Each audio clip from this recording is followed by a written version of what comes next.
Ika-114 na kabanata sa pagpapatuloy. Sinasabi sa kwento na ang Black Bond Squad ay binago mula sa Black Valley Squad. At matapos nilang walang awang patayin ang lahat ng bata, matatanda, at kababaihan ng dating maunlad na Yu family manor, nagsimula silang isabit ang mga bangkay ng tao sa mga patpat at naglalakad-lakad na parang mga tropeo ang mga iyon. Na makikita pa ang nasusunog na manor na ayon pa sa kwento na inupakan din nila at winasak ang kilalang sword sect ng walang malinaw na dahilan. At maraming haka-haka tungkol sa dahilan kung bakit bigla ang naglaho ang isang kilalang grupo na ganid sa dugo, ngunit ang eksaktong dahilan ay nananatiling hindi alam. Habang ang Palm Emperor na si Baek Sangwon ay nagulat sa nakakatakot na kapangyarihan ng Black Valley Squad, naisip din niya na maaaring maging mahirap nang magpatuloy pa. At makikita ang Palm Emperor na gagawa ng atake na sinasabi niya ito na daw ang huli sa kanila. Na malakas niyang tinamaan ito sa katawan na tumagos sa likuran nito. Na makikita siyang nakatayo na hingal na pinagmamasdan niya ang mga ito na nakahandusay. Na sinabi pa niya na tumatanda na ba ako? O mas malalakas lang talaga ang mga salot na to kaysa inaakala ko. At isang grupo na naman ang mabilis na nagsilabasan. Na sinabi ni Palm Emperor na buwisit. At sino naman daw sila? At tumugon ang mga ito na heaven-defying sect daw sila. Matapos ang maiksing sagot na ito, inatake ng mga ito si Baek Sangwon nang hindi na nagsabi pa ng kahit ano. At napasabi si Palm Emperor na putik. At nagbabakasakali pa naman akong kausapin sila para makakuha ng oras na makarecover ng kaunting ki. Habang nakikipaglaban sa mga bagong sulpot na kalaban, nagsimulang sumiklab ang galit ng Palm Martial Emperor. Sinabi pa niya sa isip habang makikita ang mga ito na lahat ay pareho. Ginamit nila ang parehong mga teknik sa martial arts ng Black Bond Battalion, ang parehong mga formation, lahat. Sa madaling salita, sila ay perpektong replika ng Black Bond Battalion. Na makikita ang muka ni Palm Emperor na nasinasabi pa niya sa isip na talagang kakaiba ito.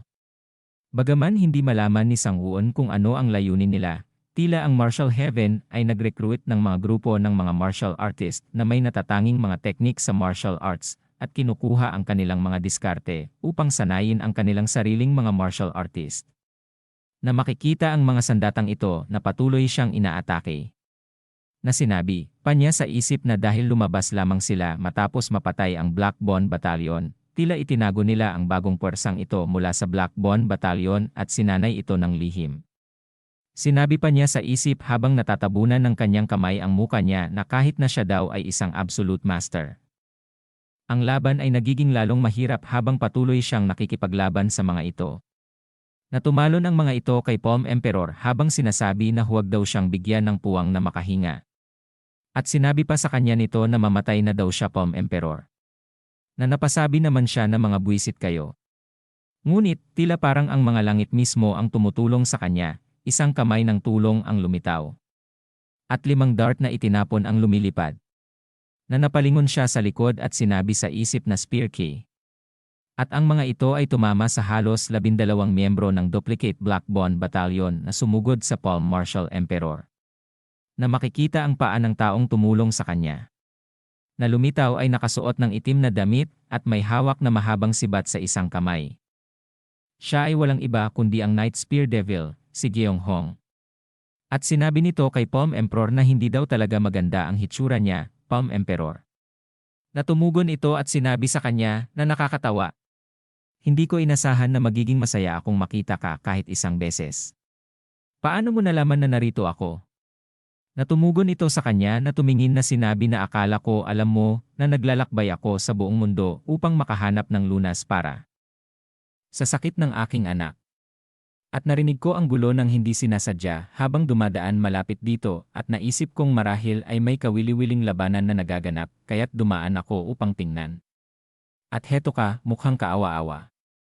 Habang sumusugod sila ay sinabi ni Palm Emperor sa kanya na ganun daw ba? Ang anak mo marahil ay nasa ligtas na lugar, di ba? Natumugon ito na siyempre daw naman. Isang palad ang sumaklaw sa langit habang ang isang sibat ay tumusok sa 12 ng tao sa isang galaw. Para silang nagtutulungan sa loob ng mahabang panahon, ipinakita ng Palm Martial Emperor at Night Spear Devil ang mahusay na pagkakaayon, nilinis ang mga kaaway sa loob lamang ng 1 minuto. Nakabawi ng kaunti ang ki ni Sangwon, at kahit siya ay kailangang umamin na, sa tulong ng Night Spear Devil, naging mas madali ang laban. Sinabi ni Jeong Hong habang makikita ang mga kalaban na nakahandusay na sino ang mga bastardo na ito. Ang mga martial arts na ginagamit ng mga bastardo na ito ay hindi dapat ipagsawalang bahala. Huminga ng malalim si Palm Emperor at sinabi sa kanya na sila ang mga bastards na tinatawag ang kanilang sarili na Martial Heaven. Isa silang madilim na puwersa na may napakatagal na kasaysayan at hindi kapanipaniwalang kapangyarihan, isang puwersa na hindi ko rin alam. Mukhang kinuha nila ang Black Bone Battalion sa kanilang pangangalaga. Pagkatapos ay ninakaw ang martial arts at formations ng batalyon at pinalakas ang mga bastardo na ito. At dagdag pa niya na nagpaplano akong alamin ang katotohanan tungkol dito. Lumingon ng tingin sa kanya si Jeong Hong na sinabi na kung gayon, hayaan mong samahan kita sandali. Natumugon sa kanya si Palm Emperor na hindi ka pwedeng sumama. Huwag kang mag-alala tungkol sa akin. Bumalik ka na sa iyong anak. Sinabi sa kanya ni Jeong Hong habang nakatingin sa mga lalaking nakahandusay na sinong nag-aalala tungkol sa iyo. Kung ganito sila kalakas at mayroon silang mahabang kasaysayan, gaya ng sinasabi mo, tiyak na marami silang magagandang gamot. Baka makakita ako ng kapakipakinabang. Natumingin sa kanya si Palm Emperor at sinabi na ganun ba? Sige, samahan mo ako ng kaunti. Natumugon ito at sinabi na saan ka balak pumunta sunod. Na sinabi sa kanya ni Palm Emperor na sa 100,000 dakilang bundok. Matapos magtalunan ng kaunti, nagpatuloy ang dalawa, sinusundan ang mga bakas ng Martial Heaven. At may isa pang tao na patungo sa parehong direksyon na kanilang tinatahak, si Sihayon. Na di magtatagal, muling magkikita ang Palm Martial Emperor at ang kanyang Grand Disciple sa gitna ng myriad Great Mountains. At pagkatapos ay makikita ang Heavenly Demonic Cult Disciple. Na nagulat ang mga ito na napasabi na dumating na ang Heavenly Lady. At tipunin daw ang lahat. Makikita si Lady Yeon na sinabi pa ng mga ito na dapat nating protektahan ang Heavenly Lady. At ay guide siya sa makalangit na demonyong libingan. At muling babangon ang Heavenly Demonic Cult. Na sinabi ni Lady Yeon na wala sa kanyang sarili na kailangan kong pumunta sa lugar na yon. At lumipat ang eksena na makikita ang langit. Habang hinahabol si Sihayon, patuloy na nakatagpo si Wumuon ng maraming bangkay na pinatay sa pamamagitan ng mga demonyong sining. At lahat sila ay mga bandido at magnanakaw na pinatay ni Sihayon. Na napasabi pa ang ating bida na sino kaya ang makakagawa ng ganitong bagay. Ito ay tiyak na palatandaan ng mga demonyong sining. Sinikap ni Wumuon na alamin, ngunit hindi niya maikonekta ang mga bakas ng demonyong ki kay Sihayon. Makikita pa ang ating bida na sinabi niya na sana hindi si Sihayon ang inatake ng mga bastardo na ito. At nagmamadali ako. Darating ako ng mabilis para tulungan ka. Ililigtas kita. Hintayin mo lang ako, Sihayon. Napatuloy na naghahanap ng palatandaan ang ating bida. Na lumipas na ang 6 na araw at si Wumuon ay hindi natulog o nagpahinga. At mas nakatuon siya kaysa dati at kahit nakahanap ng mga bakas ni Sihayon. Noong una, nang kailangan niya ang tulong ni Mara, napilitan si Wumuon na matulog para sa kanyang kapakanan dahil siya ay nasugatan at hindi pa nakakabawi ang kanyang lakas. Sa ngayon, papalapit na rin siya sa Myriad's Great Mountains at habang lumilipas ang oras, patuloy na dumadami ang mga bangkay na natagpuan niya. Na napahawak siya sa baba na sinabi niya sa isip na sa isang punto, ang mga patay ay nahati sa 2 magkaibang puwersa. Sigurado akong naglaban ang 2 puwersa at si Sihayon ay dumaan sa pagitan nila. At malinaw na pareho sa mga puwersang ito ay may antas ng kahangahangang martial arts. At pagkatapos ay naiinis niyang sinabi na si Sihayon ay nasa gitna ng isang matinding laban. Anong nangyayari dito? At pagkatapos ay makikita ang Heavenly Demonic Tomb. Na may sumisigaw na huwag siyang pahintulutang makapasok sa Heaven Demon Tomb. Kung hindi mo siya mahuli, patayin mo siya. Habang naglalakad sa gitna ng labanan si Lady Yeon, ay sinabi ng mga Heavenly Demonic Sect na umalis kayo, Heaven Defying Sect. Protektahan ang Heavenly Lady. Patayin ang mga maruruming bastard ng Heaven Defying Sect. At isang taong taga-Heaven Defying Sect ang tatagain si Lady Yeon na sinasabi na hindi ka makakapagpasok sa Heavenly Demon Tomb, mangkukulam ka. Na ito ay hinati lamang ng isang kamay ni Lady Yeon, na patuloy na naglakad si Lady Yeon na sinasabi pa niya na kailangan kong nang umalis. At dito na po nagtatapos ang ika-114 na kabanata.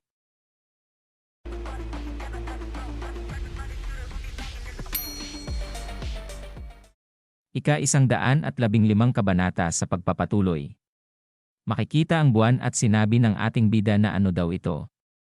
At ang ating bida, na natagpuan ang sarili malapit sa Heavenly Demon Tomb, ay napabuntong hininga ng sorpresa habang tinitingnan ang isang bangkay. At sinabi niya na ito ay tiyak na teknik ng lolo ko. At may mga bakas din ng Wicked Spear Demon Gyeonghong. Gaya ng inaasahan kay lolo. Siguradong alam niya ang panganib ni Sihyeon at pumunta siya upang tumulong. Na napangiti ang ating bida na sinabi pa niya na tulad daw ng inaasahan niya, nauna ang lolo niya upang tulungan si Sihyeon at bahagyang nakaramdam ng ginhawa si Humuon. Di nagtagal, dumating si Humuon sa harap ng Heavenly Demon Tomb. Na sinasabi sa kanyang isip na base sa mga bakas na iniwan ni Sihyeon hanggang ngayon, siguradong pumasok siya doon. Sa gitna ng lahat ng mga bangkay na ito, isang grupo ng mga tao ang nakatayo sa harap ng bunganga ng malawak na yungib ng Heavenly Demon Tomb. Habang papalapit siya sa pasukan ay tiningnan niya ang mga bangkay sa paligid at napasabi na hindi pa gaanong katagal mula nang matapos ang labanan. Ang mga taong iyon ay at isang binata na protektado ng mga mandirigma ang nag-utos sa mga ito na sinabi na sino ba ang bastardo na iyon. Alisin siya. Na makikita ang muka ng ating bida na sinabi niya na hindi ko kayang sayangin ang oras dito. At pagkatapos ay mabilis niyang hiniwa ang mga ito. At nagulat ang lalaking dilaw ang buhok sa kanyang nasaksihan. Na napasabi ang natitira niya nagwagwardya sa kanya na ang lakas daw ng loob niya. Bagaman nagmamadali ang nakaligtas patungo kay Humuon, biglang may lumipad na kutsilyong itinapon mula sa likuran at tumusok sa likod ng kanyang liig. Basura. Hindi mo siya matatalo kahit anong gawin mo, sabi ng binata. Hindi si Mara ang may gawa nito, kundi siya mismo. Pinatay niya ang sarili niyang tauhan gamit ang kanyang sariling mga kamay. Sinabi ng ating bida sa kanyang isip habang naiinis na nakatingin. Nagawin ang ganitong bagay sa kanyang sariling tauhan. Habang naglalakad ang ating bida patungo sa kanya na may galit sa kanyang mga mata, ngumiti ang binata at kumilos sa gilid, binuksan ang daan patungo sa pasukan ng Heavenly Demon Tomb. At sinabi sa kanya na hindi ko na kayang gawin ito dahil sobrang natatakot ako. Ngayon, bakit hindi mo nalang pasukin at ipagkait ang aking walang kabuluhang buhay? Sa totoo lang, nakaramdam ng ginhawa si Humuon. Sa sitwasyong ito, kung saan nagmamadali siyang iligtas si Sihyeon, wala siyang oras para makipaglaban sa isang binatang hindi niya alam ang kakayahan. Hindi niya gusto ang binata kahit kaunti, dahil basta na lang nitong iniutos na patayin si Humuon at saka pinatay ang sarili niyang tauhan ng malamig na dugo. Ngunit wala siyang magagawa sa ngayon. Habang papasok ang ating bida ay napatingin siya sa binata at sinabi sa kanyang isip na sino ba siya. Hindi ko pa nakita ang sinuman sa aking edad na may ganitong kahanga-hangang kakayahan. Madaling nakikita ni Humuon ang mabangis na demonic ki at pagnanasa sa dugo na nakatago sa likod ng mayabang na ngiti ng binata. Pinalampas siya ng binata at pumasok sa Heavenly Demon Mound. Ang nakasisindak na demonic ki na umaabot mula sa loob ay lalong nagpataas ng kanyang pagkabahala.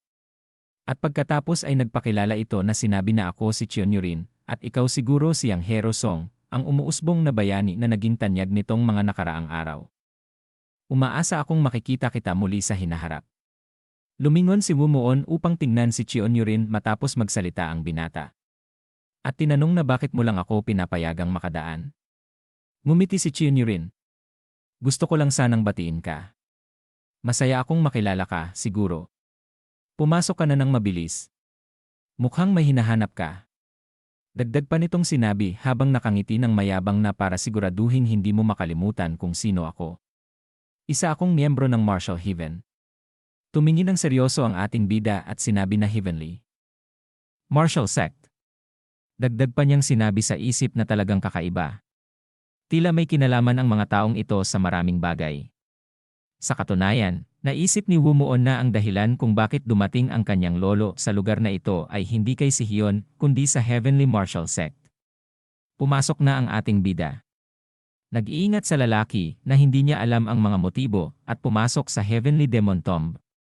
Nagulat ang ating bida sa kanyang nakita. Mula sa simula, ang pagpasok ay isang bangungot. Hindi nagtagal, naputol ang daan, at may isang malaking butas na tila walang katapusan. At napasabi siya sa isip na nararamdaman ko ang napakalaking dami ng demonic key na nagmumula sa loob. At pagkatapos ay tinawag niya si Mara. At lumabas ito kasama si Yunha. At sinabi sa kanila na mula sa puntong ito, huwag kailanman ibaba ang iyong bantay. Natumugon si Mara na okay. Naiintindihan daw niya. Mabilis siyang patungo sa loob na mabilis na sinundan ni Mara. Habang papalapit sila ay napapakinggan nila ang mga sigawan ng mga ito at sinabi na mamatay, kayo mga aso ng Heavenly Marshal. Na sumagot ang kabilang panig na kayong mga sinumpang mga baliw, wala na ang Heavenly Demon. Makikita ang mga ito na nagsasalpukan na sinabi pa ng taga-Heavenly Demon na tumahimik ka, traidor. Natumugon naman ang taga-Heavenly Marshal na isa lamang ang Diyos na sinasamba namin, ang Heavenly Marshal God. At sinabi ng gumawa ng kwentong ito na naipaliwanag na maling isinalin bilang heaven-defying sect dahil ang defying at martial ay magkapareho ang bigkas at walang hanja. Paumanhin. At makikita ang ating bida na malapit na sa kanila na sinasabi na sa pamamagitan ng kanilang mga insulto, natukoy daw ng ating bida ang mga pagkakakilanlan ng dalawang panig. Ang isa ay Heavenly Martial Sect. Ang isa naman ay Heavenly Demonic Cult. Upang makausad, kinailangan ng ating bida na gumawa ng desisyon. Alinman sa patayin ang lahat sa kanyang harapan o tulungan ang isang panig upang pabagsakin ang isa. Hindi ito isang mahirap na desisyon. Mabilis na pinutol ang ulo ng mandirigma ng taga-Heavenly Martial Sect na nasa harap niya na ikinagulat ng isang taga-Heavenly Demon Sect na napatingin sa kanya. Patuloy na umusad si Wumuon at tinulungan ang Heavenly Demon Cult na labanan ang Martial Heaven. Na napasabi pa ang isa sa kanya na ano daw ba ang problema ng tarantadong ito. Ang mga tao ng Heavenly Demon Cult ay nagulat din nang biglang lumitaw si Wumuon. Gayunpaman, nakaramdam sila ng ginhawa nang makita na hindi siya kanilang kaaway, at nakipaglaban sila sa Martial Heaven na mas may sigla. At nagulat ang ating bida nang may maramdaman siya at napasabi sa isip na sandali lamang. Parang kilala daw niya ang enerhiyang ito. Na mabilis niyang tinadyakan ang lupa. Na siya ay nasa ere habang nakatingin sa kanyang unahan. Na sinabi niya habang patuloy sa paglalaban ang mga ito na ito ay isang sangang daan. Tulad ng inaasahan, punong-puno ng mga mandirigma. At pagkababa niya ay tinusok niya ang isang taga-Heavenly Martial Sect. At napalingon siya sa gilid at napasabi na Palm Emperor. Jeonghong. Na makikita ang dalawa na nakikipaglaban. Sinabi pa ng ating bida sa kanyang isip na lolo. Wicked Spear Demon Jeonghong. Tulad ng inaasahan, ito daw ay enerhiya ng lolo niya. At napalingon naman siya sa kabilang daan. Nang may mapakinggan siya na patayin ang demonic na babaeng iyon. At kailangan daw nilang pigilan siya kahit ano ang mangyari. Na makikita si Lady Yeon na patuloy sa paglalakad na sinabi pa ng isa sa Heavenly Martial Sect na ang mga maruruming demonic cultist na ito. Natumugon ang Heavenly Demon na huwag daw guluhin sila ng mga ito. Habang patuloy na naglalakad si Lady Yeon. Ito ay tinawag ng ating bida sa kanyang pangalan ng malakas. Si Sihyeon, na naglalakad na parang nasa ulap, biglang nagising sa tunog ng boses ng ating bida. At lumingon sa likuran niya na napasabi na senior brother. Pagkakita niyang nagising at nakita ang mga pangyayari sa paligid. Siya ay namutla sa takot. Nang makita si Wumuon, na tila dumating para iligtas siya, si Sihyeon ay nagsimulang umiyak. Sinabi pa niya habang nanginginig ang katawan na ano daw ang lahat ng ito. At anong lugar ito? Paano ako napunta dito? Na mabilis na naman ang ating bida na papunta sa kanya habang sinasabi na si Hyeon. Darating ako para iligtas ka, kaya't manatili ka lang dyan at hintayin mo ako. Na sinabi naman ng isang taga-Heavenly Martial Sect na hindi daw siya pwedeng pumunta doon. Na naiinis na sinabi ng ating bida na ang mga buwisit na tarantadong ito. Bagaman nais niyang tumakbo agad sa kanya, ang mga mandirigma ng Martial Heaven na humahadlang sa daan ay mas malakas kaysa sa inaasahan niya. At pinipigilan siyang magpatuloy. Na nakatingin sa kanya si Lady Yeon na sinabi pa niya na senior brother. Si Sihyeon ay nagawang panatilihin ang kanyang katinuan sa isang sandali, sa susunod na sandali, nagdilim muli ang kanyang mga mata. Siya ay patuloy na umusad. Nalilito ang ating bida nang makita si Sihion na naglalakad palayo imbes na lumapit sa kanya, kahit na nakita siyang nagising at umiiyak. Na sinabi pa ng ating bida sa isip habang pinagmamasdan niya na patuloy pa rin siya kahit na nakita ako. Siya ba ay tinatakot ng sinuman? At gawa daw ba ito ng Heavenly Martial Sect o ang Heavenly Demonic Cult? At dito na po nagtatapos ang ika-115 kabanata.